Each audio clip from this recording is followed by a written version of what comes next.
जय गुरुदेव। सदा सर्वत्र विराजमान प्रातः स्मरणीय परम पूज्य स्वामी जी महाराज के चरणों में कोटान कोटि प्रणाम करते हुए दूर दराज एवं आस पड़ोस से आए हुए सभी वयोवृद्ध सज्जन वृंद, सभा में उपस्थित समस्त धर्म प्रेमियों, छोटे बड़े, अमीर गरीब, पढ़े लिखे अनपढ़, माताओं बहनों भाइयों, प्यारे बच्चों एवं पिता तुल्य बुजुर्गों, आज का दिन, आज का समय, आज की ये घड़ी और पल हम लोगों के लिए बहुत ही महत्वपूर्ण है। क्यों महत्वपूर्ण है? क्योंकि उस परम पिता परमात्मा की जब बहुत बड़ी दया और कृपा हो जाती है, करोड़ों जन्मों के पुण्य एक साथ इकट्ठा हो जाते हैं, तब ऐसे समय के महापुरुषों का दर्शन होता है, सत्संग मिलता है अथवा भेजे हुए मानव आत्म कल्याणकारी संदेश जीवन में कभी कभार सुनने को मिला करते हैं। इसलिए हम आप सभी प्रेमी भाई बहन बहुत ही भाग्यशाली हैं। हमको आपको चाहिए कि ऐसे समय का पूरा लाभ लेना चाहिए। ये कार्यक्रम सुरेंद्र भैया ने रखा है, तो आज पहले तो गुरु महाराज का थोड़ा परिचय देंगे और स्वामी महाराज के हाथ की लिखी हुई एक चेतावनी है जिसको हम सबसे पहले प्रस्तुत करेंगे। क्योंकि महापुरुष जब इस धरती पर आते हैं तो तरह तरह से जीवों को जगाने का, चेताने का प्रयास करते हैं। तो गुरु महाराज जीवों को किस तरह जगा रहे, एक स्वामी जी महाराज के हाथ की लिखी हुई चेतावनी है। स्वामी जी महाराज कहते हैं, कोई नहीं यहाँ तेरा, यहाँ तो तेरा रैन बसेरा। स्वामी जी महाराज तो कहते हैं कि यहाँ रैन का एक रात्रि का केवल बसेरा है। और महापुरुष क्या कहते हैं कि पानी केरा बुलबुला अस मानुष की जात, और देखत ही छुप जाएंगे ज्यों तारा। बस एक पानी का बुल्ला जैसे गिरता है और बनता है और कितनी देर में बिगड़ जाता है, इतने जिंदगी मनुष्य की है। और स्वामी महाराज कहते हैं एक रात्रि का केवल बसेरा है। तो जब हर महापुरुष यही बात कह रहे, जैसे माताएं बहनें गाती है ना रात को ढोल लेकर के कि जोगिया रम चलो देसवा बिराना है, जब हर महापुरुष एक ही बात कहते हैं। कबीर साहब ने भी कहा है कि संतो ईना देश तुम्हारा, संतो ईना देश तुम्हारा। जब सभी महापुरुष यही कहते हैं कि ये देश तुम्हारा नहीं है, गुरु महाराज भी कहते हैं कि ये देश तुम्हारा नहीं, जिस देश में तुम रह रहे हो ये देश तुम्हारा नहीं, ये परदेश है, यहाँ तुम मेला देखने के लिए आए थे। तो जब सभी महापुरुष एक ही बात कहते हैं कि जिस देश में तुम रहते हो वो तुम्हारा देश नहीं, जिस गांव में रहते हो तुम्हारा गांव नहीं, जिस शहर में तुम रहते हो तुम्हारा शहर नहीं, और यहाँ तक कि जिसमें ये जीवात्मा बैठी हुई है ये भी भाड़े पर है, ये भी भाड़े पर है, किराए पर है। अच्छा तो बताओ कि हम लोगों को इस बात पर विचार करना चाहिए कि नहीं करना चाहिए? अपने गुरु से, अपने मुर्शिद से, अपने मास्टर से पूछना चाहिए कि नहीं पूछना चाहिए कि जब बार बार यही कहते हो कि ये देश तुम्हारा नहीं है, ये घर तुम्हारा नहीं, ये मकान तुम्हारा नहीं, तो आखिर हमारा है कहाँ? पूछना चाहिए कि नहीं पूछना चाहिए? जब बार बार महापुरुष एक ही बात कहते हैं तो अपने बाप से ये पूछना चाहिए कि पिताजी तब हमारा घर कहाँ है? तो गुरु महाराज बता रहे हैं कि तुम्हारा घर कहाँ है। स्वामी महाराज कहते हैं कि तुमने बहुत देर कर दिया। स्वामी जी महाराज कहते हैं कि बहुत देर से जीव मालिक से बिछुड़ा, घर जाते जाते बहुत देर कर दी। स्वामी महाराज कहते हैं, अभी सत्संग में बताया कि जितना समुद्र में पानी है, क्योंकि स्वामी महाराज कहते हैं 3 हिस्सा पानी है और 1 हिस्सा में ये पृथ्वी वन जंगल है। स्वामी महाराज कहते हैं कि जितना पानी है समुद्र में उतना स्याही बना दिया जाए और सृष्टि के अंदर जितना जंगल है, पेड़ पौधे हैं, उसका कलम बना दिया जाए, फिर भी नहीं पूरा होगा। उतने दिन तुमको यहाँ आए हो गए, यहाँ परदेश में तुमको यहाँ आए हो गए। तो स्वामी महाराज कहते हैं बहुत देर हो गया तुमको अपने घर जाने में। बहुत देर से जीव मालिक से भी छुड़ा, घर जाते जाते बहुत देर कर दी। और स्वामी महाराज क्या कहते हैं कि संतों ने बताया घर तेरा सतलोक है। संतों ने बताया घर तेरा सतलोक है, लेकिन विश्वास लाते लाते बहुत देर कर दी। स्वामी महाराज कहते हैं कि कबीर साहब, नानक साहब, दादू साहब, दरिया साहब, भीखा साहब, नाभा साहब और जगजीवन साहब, कितने संतों को मैंने यहाँ भेजा, लेकिन तुमने उनकी बातों पर विश्वास नहीं किया। इसी की वजह से इतना देर हो गया। अगर विश्वास किए होते, उनकी बात माने होते, तो देर नहीं होती। तो स्वामी महाराज क्या कहते हैं कि काल ने ऐसी, स्वामी महाराज ये भी कहते हैं कि सारा दोष तुम्हारा नहीं है। भाई तुम अपने घर वापस नहीं गए तो सब दोष तुम्हारा नहीं है। क्या कहते हैं कि धोखा हुआ है, यानी जीवात्मा के साथ में धोखा हुआ है। क्या कहते हैं कि काल ने ऐसी रचना रचाई, देश तेरा तुझको दिया है भुलाई। काल देश को अपना समझे, वापस जाते जाते बहुत देर कर दी। काल ने ऐसी रचना रचाई। कौन सी रचना रचाई? स्वामी जी महाराज कहते हैं कि तीन लोक के मालिक ने वरदान स्वरूप जब जीवात्माओं को मांगा और मांग करके यहाँ लाए, तो जब जीवात्माओं को मांगा तो दयाल पुरुष स्वामी महाराज ने क्या कहा? यही कहा कि लिए तो जा रहे हो, लेकिन इनको वापस कब करोगे? इनको वापस कब करोगे? तो कहा जब आना चाहें। लेकिन हमारा भी एक प्रार्थना है कि चमत्कार दिखा करके और जबरदस्ती आप नहीं लाएंगे, और जब भी आने चाहें हम रोकेंगे नहीं। तो जब जीवात्माओं का भंडार दिया इस देश के मालिक को, तो स्वामी जी महाराज कहते हैं कि सबसे पहले युग लगा सतयुग। तो कहते हैं सतयुग योगी सब विज्ञानी, और कर हर ध्यान करे वो प्राणी।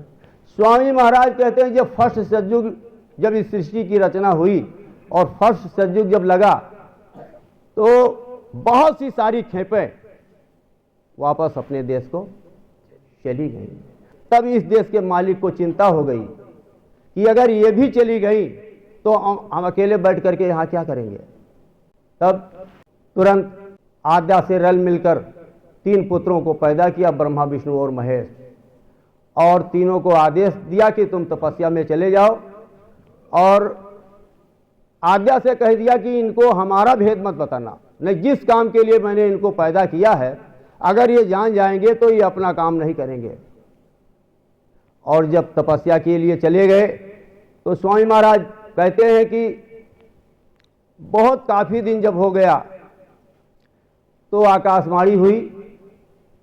कहा कि तुम, विष्णु से कहा तुम मेरी आवाज़ सुन रहे हो? तो कहा सुन तो रहा हूँ, लेकिन स्पष्ट नहीं हो रहा है। शंकर जी से कहा तुम मेरी वाणी सुन रहे हो? तो कहा सुन तो रहा हूँ, लेकिन समझ नहीं पा रहा हूँ ढंग से। ब्रह्मा से पूछा तुम मेरी वाणी को सुन रहे हो? तो कहा सुन भी रहा हूँ और समझ भी रहा हूँ। तो कहा तुम लिख दो, जो मैं बोल रहा हूँ उसको लिख दो। किसी विशेष पात्र पर 1,00,000 श्लोक लिखा उन्होंने। उसी में 80,000 कर्म कांड और 16,000 उपासना कांड और 4,000 ज्ञान कांड बनाए गए, और उसी में जीवों को उलझा दिया। स्वामी महाराज कहते हैं बस जब कर्मों का विधान बन गया तो कभी अच्छा किया, कभी बुरा किया, कभी बुरा किया, कभी अच्छा किया, और धीरे धीरे धीरे धीरे आवरण आता गया, और बस देखना सुनना सब बंद हो गया। तो कहते हैं बस यही रचना काल ने रचाई, यानी जाने का रास्ता बंद कर दिया। तो कहते हैं काल ने ऐसी रचना रचाई, देश तेरा तुझको दिया है भुलाई। काल देश को अपना समझे, वापस जाते जाते बहुत देर कर दी। स्वामी महाराज कहते हैं कि देखने तमाशा, सतलोक से देखने तमाशा तुमको भेजा गया था, सब कुछ भूल जाना ये न कहा था। तमाशा देखने के लिए तो मैंने कहा था कि तुम एक नए स्थान पर जाओ। जब सतलोक से मैंने जीवात्माओं का भंडार जब मैंने भेजा यहाँ, तो हमने यही कहा था कि तुम जाओ एक नए स्थान पर, वहाँ का नया आनंद लो, और जब तक तुम्हारी इच्छा होगी वहाँ रहना, और जब तुम्हारी इच्छा होगी तो मैं शब्द की डोर तुमको पकड़ाए देता हूँ, इसी डोर को पकड़ करके जाओ, और जब तुम्हारी इच्छा होगी तो इसी डोर को पकड़ करके तुम वापस घर अपने सतलोक चली आना। तो स्वामी महाराज क्या कहते हैं कि देखने तमाशा तुझको भेजा गया था, सब कुछ भूल जाना ये न कहा था। बाप की उंगली छोड़ के बैठा, बाप की उंगली क्या है? जो शब्द की डोर दी थी कि इसको पकड़ करके जाओ, और इसी को पकड़ करके छोड़ना नहीं, इसी को पकड़ करके तुम वापस घर अपने सतलोक चली आना। तो कहते हैं स्वामी महाराज क्या कहते हैं कि बाप की उंगली छोड़ के बैठा, घर जाते जाते बहुत देर कर दी।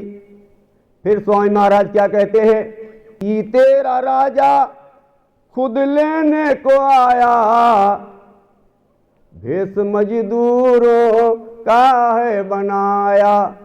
काशी की यहाँ अयोध्या की यज्ञ में 2 महीने पहले गुरु महाराज बांस बंधवा रहे थे। 2 बड़े बड़े विद्वान आए, कहा अरे भाई इतना बड़ा प्रोग्राम होने वाला है, वो बाबा हैं कहाँ? स्वामी जी महाराज से ही पूछते हैं। स्वामी महाराज बांस बल्ली बंधवा रहे थे। तो स्वामी महाराज ने कहा कि वो समय से आ जाएंगे, वो महात्मा जिनका कार्यक्रम है वो समय से आ जाएंगे। तो कहते हैं बंदों की बस्ती में बंदा बने हैं, वो बांस बल्ली बांध रहे थे। तो वो लोग समझे भाई इतने बड़े महात्मा का कार्यक्रम है वो ऐसा, लेकिन स्वामी महाराज ने कहा वो समय से। तो कहा कि तेरा राजा खुद लेने को आया, परिचय दे दिया गुरु महाराज ने। भेष मजदूरों का है बनाया, देश अपने की बात बताएं, समझ लाते लाते बहुत देर कर दी। स्वामी जी महाराज ने कहा बहुत देर कर दिया तुमने। अब सूरत को जब इस तरह से समझाते हैं तो वो भी कहती है कि मेरा दोष इसमें नहीं है, मेरे साथ धोखा हुआ है, मेरे साथ धोखा हुआ है। क्या धोखा हुआ है? मैं तो वहाँ से अकेली आई थी, लेकिन मेरे साथ में जिसको लगाया गया उसने मुझको धोखा दिया। जिससे मैंने दोस्ती की, जिससे मैंने यारी की, जिसके ऊपर मैंने विश्वास किया, उसी ने हमको धोखा दे दिया। हमारी गलती नहीं है। सूरत कहती है स्वामी से कि इसमें हमारी सारी गलती नहीं, आप तो मेरा दोष दे रहे हो। तब सूरत क्या कहती है कि अगर ये काम आप कर दो तो मेरा काम आसान हो जाए, हम निकल सकते हैं यहाँ से। तो क्या कहती है सूरत जीवात्मा, क्या कहती है स्वामी जी महाराज से कि स्वामी मेरे यानी रास्ते में हमको भूत लग गया, और उसी भूत ने की वजह से हम अपने घर का रास्ता भूल गई। कौन भूत? कहती है हे स्वामी, स्वामी मेरे मग का भूत उतारो, जब मैं पिता देश ते आई। जब आपने हमको भेजा यहाँ, लायो ज्योति ब्रह्म लिवाई, छूटो देश हमारो। स्वामी मेरे मग का भूत उतारो। और क्या कहती है कि जब मैं सतलोक से नीचे उतरी, त्रिकुटी धाम गैल में पाई, मनवा संग वहां ते आयो, लाग्यो भूत मतवारो, स्वामी मेरे मग का भूत उतारो। और क्या कहती है कि जब यहाँ उनके साथ में मैं आई तो मेरे कहने में मन चलता था, मन के कहने में इंद्रियां रहती थी और इंद्रियों के कहने में भोग रहते थे। लेकिन अब हुजूर सब उल्टा हो गया, भोगों के बस में इंद्रियां हो गई, इंद्रियों के बस में मन हो गया और मन के काबू ने हमको काबू में कर लिया। अब हमारा जोर नहीं चलता है। क्या करता है? काम वो करत है, वो मार हम खाई थे। सूरत कहती कि गलती तो वो करता है और मार मैं खाती हूं।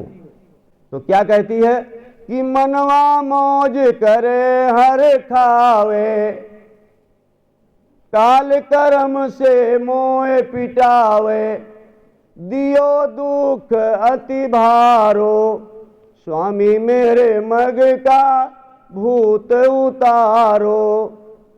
फिर प्रार्थना करती है, स्वामी जब बाप को पा जाती है बेटा तो तरह तरह से अपना रोना रोती है। क्या कहती है कि अब दया करो कि उतरे भूत ठीक हो जाऊं, भजन करूं अपने घर जाऊं, होवे दीन सुखारो, स्वामी मेरे मग का भूत उतारो। जो रास्ते में हमको भूत मिल गया ना, अब वो हमसे सबल है। मैं बहुत दलदल में फंस गई हूं, अब मैं खुद नहीं निकल सकती हूं। अगर आप दया करो तो संभव हो सकता है, नहीं तो मैं इसके चंगुल से अब खुद नहीं निकल सकती। तब स्वामी जी महाराज की मौज हो गई। सूरत शहर में एक बार एक बीमारी फैली थी। कौन बीमारी मास्टर साहब? फ्लू की बीमारी, फ्लू। तो सूरत शहर के लोग सब भागने लगे। जब सब भागने लगे, 75% सूरत शहर खाली हो गया, गुजरात में पड़ता है। तो सत्संगियों ने स्वामी महाराज के पास तार दिया, कहा कि हुजूर हम लोग भी शहर छोड़ दें अपना घर। भैया सत्संगियों ने कहा स्वामी महाराज से कि हम लोग अपना घर छोड़ दें, हम लोग भी भागें। तो स्वामी महाराज ने कहा भाई भागोगे क्यों? तो कहा यहाँ शहर खाली हो रहा है।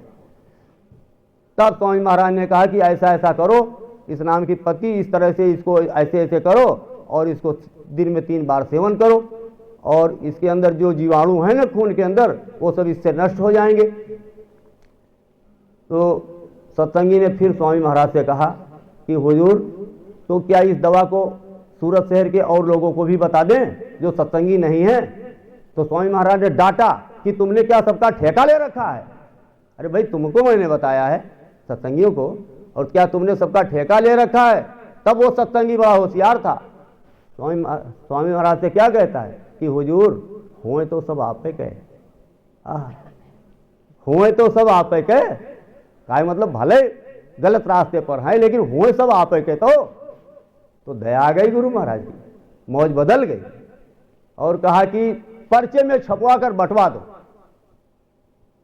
पहले तो डांटा कि तुमने सबका ठेका ले रखा है और फिर कहते पर्चे में छपवा कर बंटवा दो। तो जब इस तरह से सूरत जीवात्मा रोती है कि अब मैं इतनी दलदल में फंस गई हूं कि खुद नहीं निकल सकती, खड़ा होने की हमारे अंदर ताकत नहीं है, तब स्वामी जी महाराज अपना परिचय देते हैं कि ऐ जीवात्माओं, खुद शहंशाहों के शहंशाहों का शहंशाह आ गया है, अब तुमको चिंता करने की जरूरत नहीं है। तब स्वामी महाराज की लेखनी चलती है। शालिग्राम मिश्रा जी से कहते हैं लिखो, तो कहते हैं लिख के बताओ। फेटकार में जा रहे थे स्वामी महाराज, शालिग्राम मिश्रा जी से कहते हैं कि ए जी लिखो, कुछ रचना करो। तो कहते हैं हमको तो हम कहीं कभी थोड़े हैं तो हम रचना करें, हम नहीं कर पाएंगे। अरे कहा लिखो, महात्मा महापुरुष नहीं लिखते हैं अपने हाथ से, वो तो साथ में जो रहते वही कुछ लिखा करते हैं। तो कहा महाराज पहले लिख के बताओ। तब गुरु महाराज लिख करके बताते हैं, क्या बताते हैं, कहे जीवात्माओं अब चिंता करने की जरूरत नहीं है। अभी तक तो मैंने भेजा, कबीर साहब, दादू साहब, दरिया साहब, भीगा साहब, नाभा, पलटू, जितने तमाम संतों को मैंने भेजा, लेकिन तुमने उनकी बात नहीं मानी तो हमको खुद आना पड़ा, हमको खुद आना पड़ा। वो अनामी महाप्रभु खुद आना पड़ा कहते हैं। तो गुरु महाराज क्या कहते हैं, स्वयं परिचय दे रहे गुरु महाराज अपना। आप गुरु महाराज का परिचय ले लो कि गुरु महाराज कौन है, कहाँ से आए हैं, क्या बता रहे हैं। तब स्वामी महाराज की लेखनी चल रही है। क्या चल रही है कि मुख मोड़ इधर देखो तो मैं तुम्हें बुलाने आया हूं। इनडायरेक्ट बात कह रहे हैं, कोई इधर उधर से नहीं कोई बता रहा है, स्वामी महाराज खुद कह रहे हैं। मुख मोड़ इधर देखो तो मैं तुम्हें बुलाने आया हूं, तुम भूल गए हो मुझको, मैं तुमको नहीं भुलाया हूं। एक लड़का अपने घर से बाप से झगड़ा करके चला जाता है, विदेश चला जाता है, काफी दिनों तक विदेश में रहता है, बाहर शहरों में, और काफी दिनों के बाद में पिता की याद आती है, घर याद आता है, तो चल दिया अपने वहां से, और चलते चलते चल करके वो आया अपने घर, लेकिन रात्रि में पहुंचा 1 बजे रात को। 1 बजे रात को जब अपने घर पर पहुंचता है तो देखता है कि दरवाजा खुला है और चिराग जल रहा है। घर के अंदर जाता है, कहा पिताजी ने दरवाजा आपने बंद नहीं किया, अगर चोरी हो जाती तो पिताजी कहते हैं बेटा जब से तू गया है ना यहां से, हमने दरवाजा बंद ही नहीं किया। तो जब से हम लोग आए ना तब से दरवाजा बंद नहीं हुआ है हमारे पिता का, वो खुला ही है। कहते हैं 16 ब्रह्मों को जब मैंने भेजा यहां नीचे उतारा, तो जिस शब्द से, जिस धार से, जिस डोर से मैंने उनको उतारा, वो तुरंत मैंने समेट लिया। गगरा डारा तो कुआं मां, लेकिन रसरी खींच लिया। अब गगरा अपने बूते कुआं से बाहर नहीं हो सकत है। स्वामी महाराज कहते हैं 16 ब्रह्मों को मैंने उतारा यहां, लेकिन वो डोरी मैंने खींच लिया।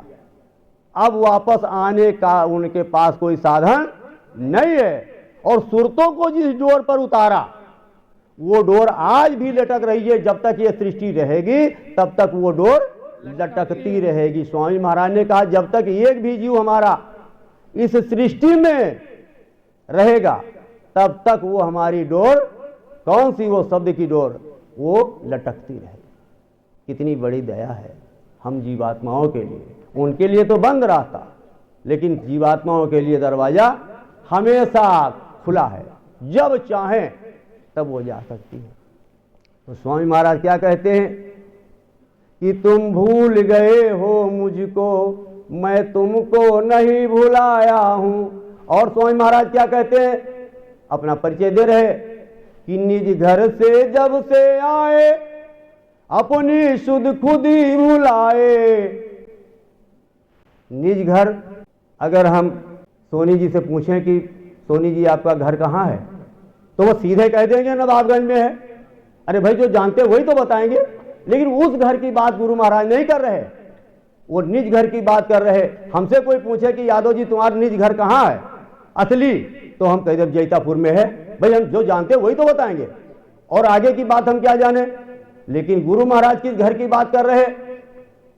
स्वामी महाराज कहते हैं कि बच्चा तुम यहां जिस शरीर में बैठे हुए हो, जिस मकान में, ये पंच भौतिक मानव शरीर है, इसको स्थूल शरीर कहा गया है शास्त्रों में। यहां से कई करोड़ योजन ऊपर 9 करोड़ दुर्गा, 10 करोड़ शंभु, 33 करोड़ देवी देवता रहते हैं। उसके कई करोड़ योजन ऊपर आद्या महाशक्ति का लोक है। उसके कई करोड़ योजन पर ईश्वर का धाम है। उसके कई करोड़ योजन ऊपर माया का लोक है। उसके कई करोड़ योजन ऊपर ब्रह्म का देश है। फिर उसके कई करोड़ योजन ऊपर प्रकृति लोक है, जहां से भगवान श्री कृष्ण आए थे। फिर उसके कई करोड़ योजन ऊपर पार ब्रह्म का देश है। फिर उसके कई करोड़ योजन ऊपर महाकाल का देश है। फिर उसके कई करोड़ योजन ऊपर सतलोक है, जहां के हम आप वासी हैं, जहां हमारा आपका निज घर है। उस घर की बात कर रहे गुरु महाराज।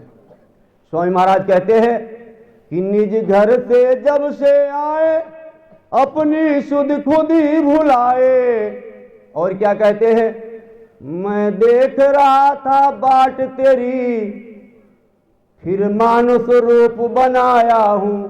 गुरु महाराज कहते हैं तेरे वापस आने की मैंने बहुत दिनों तक इंतजारी की, लेकिन तू जब लौट करके अपने घर सतलोक नहीं आया तो मैंने मनुष्य रूप, मानुष का रूप बनाया।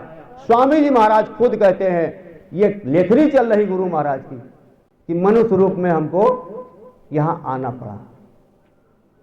और गुरु महाराज क्या कहते हैं कि जब सब भेद मैंने तुमको बता दिया। हाँ, और गुरु महाराज कहते हैं कि तुम फंसे कर्म के फंदे इससे हो गए अति गंदे। कहते जब मैंने तुमको यहां भेजा था तो कोई कर्मों का विधान नहीं बना था, लेकिन यहां कर्मों का विधान बनाया गया। और जब से कर्मों का विधान बनाया गया, फर्स्ट सतयुग जो लगा था उसमें योगी विज्ञानी थे, लेकिन जब से कर्मों का विधान बना, अच्छा कर्म बुरा कर्म, 80,000 कर्म कांड, 16,000 उपासना कांड, 4,000 ज्ञान कांड, जब से कर्मों का विधान बना तब से अनगिनत सतयुग आए और अनगिनत सतयुग चले गए, लेकिन एक जीव अपने घर नहीं गया। स्वामी महाराज कहते हैं एक जीव अपने घर नहीं गया। अनगिनत सतयुग आए और अनगिनत सतयुग चले गए, लेकिन एक जीव भी अपने घर नहीं गया। तो स्वामी महाराज क्या कहते हैं कि तुम फंसे कैसे, तुम फंसे कर्म के फंदे इससे हो गए अति गंदे। तेरे कीचों को धोने मैं सत्य देश से आया हूं। कितना खुला परिचय दे रहे गुरु महाराज। अब तक जितने भी संत आए क्या इतना खोल करके बताया? नहीं बताया। कहा तेरे कीचों को धोने मैं सत्य देश से आया हूं। और फिर क्या कहते हैं कि जब तुमको पता चल गया कि मैं कहां का रहने वाला हूं, मैं कैसे यहां आ गया, फिर मैं कैसे यहां फंस गया और फिर मैं कैसे यहां से निकलूंगा, जब तुमको मैंने रास्ता बता दिया, नाम बता दिया, रूप बता दिया, स्थान बता दिया, आवाज बता दिया, वो जो डोर टूटी हुई थी उस डोर का पता बता दिया और भेद भी सब दे दिया, तो अब तुमको क्या करना है? ये सत्संग का, गुरु महाराज के सत्संग का सार है जो स्वामी महाराज बता रहे हैं। क्या है? क्या कहते हैं गुरु महाराज कि जब तुमको सब पता चल गया तो अब तुमको क्या करना है? तो गुरु महाराज यही कहते हैं कि इस जग से नाता तोड़ो। जब पता चल गया कि ये जग हमारा नहीं है, ये हमारा देश नहीं है, ये हमारा घर नहीं है, ये हमारा शहर नहीं है, ये हमारा गांव नहीं है, यहां तक कि ये मेरा शरीर भी नहीं है जिसमें मैं बैठा हूं, ये भी भाड़े पर और किराए पर मिला हुआ है। तो स्वामी महाराज क्या कहते हैं कि जब तुमको पता चल गया अपने घर का तो अपने घर जाने की तैयारी करो। कहते हैं कि इस जग से नाता तोड़ो, अपने घर को मुख मोड़ो, घट शब्द डोर धर चढ़ जा, हर घट में लटकाया हूं। गुरु महाराज कहते हैं कि वो नाम की सीढ़ी, घट शब्द डोर धर चढ़ जा, वो शब्द की सीढ़ी मैंने लगा के रखी है। स्टेप बाय स्टेप तुम चढ़ करके अपने घर चले चलो। और जब तुमको नाम मिल गया, रूप मिल गया, स्थान मिल गया, आवाज मिल गया, भेद मिल गया, चलने का रास्ता मिल गया, तो अब तुमको क्या करना है? तो गुरु महाराज क्या कहते हैं कि अब तुमको यही करना है जो भी आपने किया है कि सूरत को गगन चढ़ा दो, चरणों में आज लगा दो, जुग जुग के भूले प्यारे तुझे राह बताने आया हूं। ऐसा किसी संत ने कहा? नहीं कहा। इसीलिए कहते हैं सृष्टि के विलक्षण महापुरुष, इनकी तुलना किसी संत से नहीं की जा सकती। संत कृपाल सिंह ने, इंदिरा जी ने पूछा था, संत कृपाल सिंह के पास सावन आश्रम पर वो जाती रहती थी प्रधानमंत्री जी, तो संत कृपाल जी से कहती है कि ये महात्मा बाबा जय गुरुदेव मथुरा में रहते हैं, तो जाती हूं तो कभी वो बातें ही नहीं करते। तब संत कृपाल सिंह जी ने कहा वो कैसे महात्मा है? तब उन्होंने कहा वो सृष्टि के विलक्षण महापुरुष हैं, अगर वो अपनी भृगुटी हिला दे तो ये सृष्टि लय हो सकती है। संत कृपाल सिंह ने प्रधानमंत्री से बताया था। तो ये सृष्टि के विलक्षण महापुरुष हैं। स्वामी महाराज कहते हैं कि अब तुमको क्या करना है, जब तुमको रास्ता मिल गया, भेद मिल गया अपने घर जाने का, तो सूरत को गगन चढ़ा दो, चरणों में आज लगा दो, जुग जुग के भूले प्यारे तुझे राह बताने आया हूं। और क्या कहते हैं गुरु महाराज, कहते हैं कि ये मन जो तेरा साथी, यहां दोनों आंखों के बीच में 1.5 इंच के फासले पर ये सूरज जीवात्मा यहीं पर बैठी है, स्वामी महाराज कहते हैं। और इसके चारों तरफ मन, बुद्धि, चित्त और अहंकार चारों तरफ से ड्यूटी दे रहे हैं। इसके चारों तरफ इनको ड्यूटी लगाई गई है कि इसको कहीं अपने घर जाने का होश ना आ जाए, और जैसे होश आए तैसे तुम अपना काम शुरू करो। तो स्वामी महाराज कहते हैं कि ये मन बिल्कुल जीवात्मा के बगल में ही मन बैठा हुआ है। कहते ये मन जो तेरा साथी, ये बहुत बड़ा उत्पाती है। स्वामी महाराज कहते हैं इसने ही तुमको यहां फंसाया है, मैं तुम्हें छुड़ाने आया हूं। और गुरु महाराज क्या कहते हैं कि तन मन धन तू अर्पण कर दे। स्वामी महाराज क्या कहते हैं, ये तन का मसाला, ये मन का मसाला, ये धन का मसाला मैंने अपने सतलोक से तुमको नहीं दिया। ये तन का मसाला, ये मन का मसाला, ये धन का मसाला मैंने तुमको अपने सतलोक से नहीं दिया। इस देश के मालिक ने तुम्हारे साथ में इसको लगाया है, इसलिए ये सामान तुम ले करके हमारे देश नहीं आ सकते हो, इसलिए यहां का मसाला तुम यहीं पर छोड़ दो। स्वामी महाराज कहते हैं कि तन मन धन तू अर्पण कर दे, मतलब जिसने दिया उसी को तुम वापस कर दे। ये तन का मसाला, मन का मसाला, धन का मसाला मैंने तुमको नहीं दिया, ये तुमको यहीं पर मिला है, और इसको तुम लेकर के जा नहीं सकते हो, इसको तुम यहीं पर छोड़ दो। स्वामी महाराज कहते हैं कि तन मन धन तू अर्पण कर दे, फिर देख वहीं बैठा हूं। कहते हैं कि जितना अब तक मैंने तुमको समझाया, अगर एक भी बात तेरे समझ में नहीं आई तो बस तू एक काम कर, तू मेरा हाथ पकड़ ले, मैं सार भेद गाया हूं। का तू हाथ पकड़ने का मतलब क्या है कि तू मुझसे प्रीत कर ले। अगर जितना भी मैंने तुमको बताया, अगर एक भी बात तेरे समझ में ना आई हो तो तू ये काम कर कि तू मुझसे प्रीत कर ले। हमारा सदगुरु क्या कह रहा है कि तू मुझसे प्रीत कर ले, फिर तीनों लोगों के अंदर तेरे रास्ते को रोकने वाला कोई नहीं है। तू मुझसे प्रीत कर ले, प्रीत कर ले। लेकिन कहते हैं प्रेम न डाड़ी उपजे और प्रेम न हाट बिकाए, क्योंकि प्रीत और प्रेम अगर कहीं बाजार में मिलता तो सेठ लोग सब खरीद लेते, अगर पेड़ में कहीं उगता तो सब लोग तोड़ लेते, लेकिन प्रेम न डाड़ी उपजे प्रेम न हाट बिकाए।